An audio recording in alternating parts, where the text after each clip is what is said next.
hücum eyler hovalı bağlar.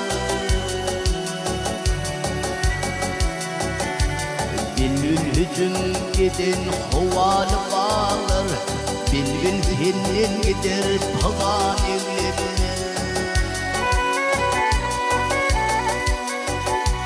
Yağışlı yağmurlu ömürlü dağlar, siler senin gider duman evlerine.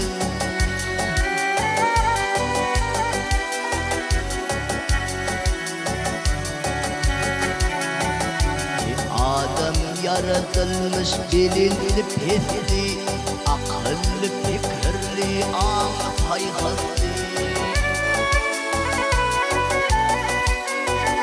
Yigitlik bir köye yağmurlu patlı, bahar senin geçer heyran evlerine.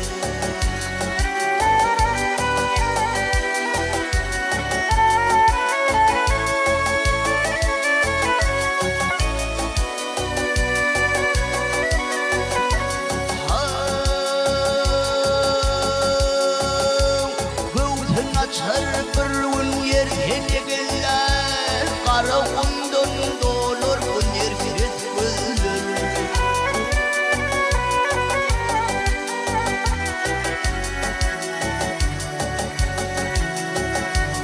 Adını kuvunma çemenlediler, çemenine uğret heyran evlerine.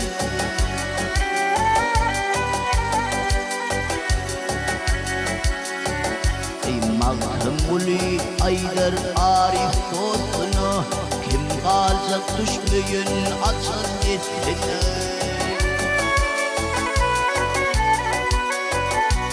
Pelek bir gün salar yerin aslını, ağzımdan tel gider zuvan evlerine.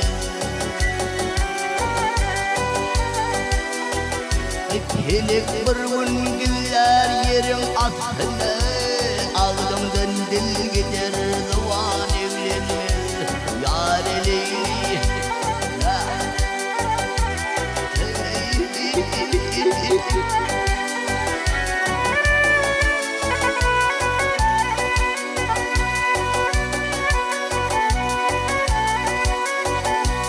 Pelek bir gün güller yerin keyine,